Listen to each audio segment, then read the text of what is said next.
Pedak siten itu berasal dari dua kata. Pedak itu bisa dikatakan injak ataupun menginjak. Siten itu dari siti atau kalau bahasa Indonesianya tanah. Itu merupakan suatu perlambang, merupakan suatu doa. Kita hidup itu penuh dengan doa supaya anak besok hidupnya bisa mandiri, tidak tergantung pada siapapun, hanya tergantung pada Allah Subhanahu wa Ta'ala. Pedak siten itu diawali dengan di sini berada pasir ya Mas ya. Ini nanti fungsinya untuk apa? Itu nanti anak nanti kakinya akan diceker-cekerkan ke tanah sebagai simbolis biar anak itu bisa dalam mencari nafkah iso barokah rezekine. Karena sengaja mereka nonton berpos taman. Itu artinya apa? Ya kita dalam melangkah itu harus suci hati. Suci hati dengan bersuci dengan bunga atau taman bermacam-macam. Itu dengan tujuan apa? Biar anak itu bisa membawa nama harum dirinya sendiri dan keluarga. Syukur-syukur bisa membawa harum nusa, bangsa, dan agama. Terus kemudian anak untuk menginjakkan kakinya dijadah, itu warnanya putih. Artinya apa? Ya, itu artinya sesuatu itu harus dilandasi dengan kesucian diri. Kemudian anak juga akan menapaki jadah yang berwarna kuning. Warna kuning itu melambangkan suatu kekuatan. Kekuatan itu ada dua, kekuatan lahir dan kekuatan batin. Dan itu wajib alias harus ikat. Jadah yang berwarna merah, artinya merah itu apa? Berani. Jadi dalam melangkah itu jangan nek jauhnya jodi-jodi, jangan ragu-ragu. Karena keraguan itu datangnya dari setan. Pink itu tanda cinta kasih sayang. Kalau cinta itu istilahnya kalau orang sudah cinta apapun berani melakukan. Sama seperti anak. Kalau anak itu memang luar biasa cintanya kepada kedua orang tua, maka anak tersebut lahir batin akan berusaha semaksimal mungkin untuk menyenangkan hati kedua orang tua. Kemudian anak juga nanti akan menampaki untuk jadah yang berwarna hijau. Hijau itu melambangkan suatu kesuburan. Kesuburan itu tentu saja itu berkaitan dengan hati. Ini banyak dikaitkan dengan hati ya tak? Karena ini peralatan semua orang. Kalau hati itu pun dengan kasih sayang, penuh dengan kesuburan, misal nanti akan dipetik kebaikan juga. Kemudian ada yang berwarna biru, itu melambangkan suatu ketenangan jiwa. Jadi kalau kita melangkah itu nek jawane aja gusah-gusuh, harus dengan perhitungan yang matang. Kemudian nanti anak akan menaiki tebu wulung atau sering disebut dengan tebu Arjuna. Itu dengan tujuan biar anak itu mempunyai sifat-sifat sebagai seorang ksatria. Artinya berani bekerja keras walaupun nanti imbalannya itu dia tidak memikirkan. Karena dia mempunyai keyakinan bahwasanya rame kali sepi infanteri itu merupakan tugas sebagai seorang ksatria. Itu jumlahnya 7 Mas. Kita itu hari itu kalau kita hitung jumlahnya 7, menapaki satu persatu hari Senin, Selasa, Rabu, Kamis, Jumat, Sabtu dan Minggu. Itu jumlahnya 7 dan harus mempunyai tujuan yang jelas ketika melangkah itu. Insya Allah nanti kalau anak tersebut bisa menaiki Senin, Selasa, Rabu dari hari ke hari, bulan ke bulan, tahun ke tahun, semakin lama semakin baik. Nah itu nantinya anak akan mencapai puncak kesuksesan. Kemudian anak nanti akan turun dari tebu wulung tadi, tebu Arjuna tadi. Nah ini nanti anak akan sama bapak ibunya akan berjalan menuju ke tempat mainan yang di dalam kurungan. Di dalam kurungan tersebut itu ada berbagai macam mainan, ada berbagai macam ya istilahnya kehidupan manusia. Itu pasti ada pilihan.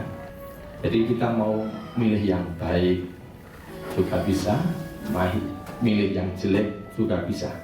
Artinya apa? Jalan fujur, jalan jelek ada, jalan takwa ada, tinggal kita yang menentukan. itu memilih jalan yang terbaik, jalan yang terbaik bagi dirinya dan keluarganya dan masa depannya. Nah, nanti apapun yang dipilih di dalam sengkerat atau kurungan itu hanya suatu peralatan.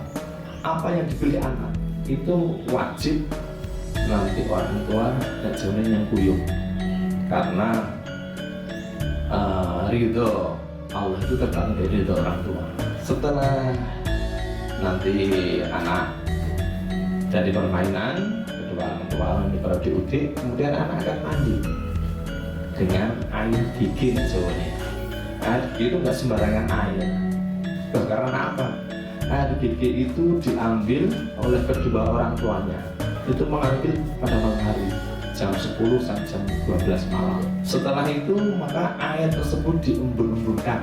Nah, setelah diembun-embunkan sampai pagi, sampai matahari itu menyinari air tersebut. Air yang terjadi dari H2O itu kalau terkena dengan ultraviolet sinar matahari itu luar biasa dalam menjaga untuk pertumbuhan tulang si bayi, tulang anak. Kalau tulang anaknya itu bagus, insya Allah pertumbuhannya nanti akan lancar dan baik. Dalam mandi air gigi pun nanti juga anak akan diajari oleh kedua orang tua untuk selalu berbagi. Di sini nanti anak juga disiapkan ada tebu yang bawahnya itu pisang, tebu ulung juga yang atasnya itu ada istilahnya ayam panggang. Ayam merupakan simbolis dari kemandirian anak. Kalau anak itu insya Allah suatu saat besok menjadi orang yang mandiri, tidak bergantung pada kedua orang tua. Kemudian anak tersebut diajari untuk selalu menghormati kepada yang kakung, yang putri, kepada kedua orang tua. Nanti anak dituntun dengan memegang tebu tersebut untuk sungkem dengan yang kakung, yang putri. Nah, itulah mungkin sekelumit sabda duka saya mengenai masalah presiden yang kita doa bersama. Semoga saja nanti anaknya bisa mandiri yang terbaik untuk si anak tersebut. Insya Allah hidupnya tidak akan sia-sia. Yang jelas kedua orang tua itu pasti 100% itu membimbing anaknya dari anak-anak hingga dewasa. Nek wong Jawa bilang walaupun sudah menikah itu jadi kita. Nah, seperti itu sampai anak tersebut mandiri, bisa hidup sendiri dengan pasangan yang bisa Allah seperti itu.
Dinas Kebudayaan Kota Yogyakarta dalam hal ini sebagai wujud pembinaan dan pelestarian kepada wilayah, yaitu salah satunya dengan menyelenggarakan gelar upacara adat.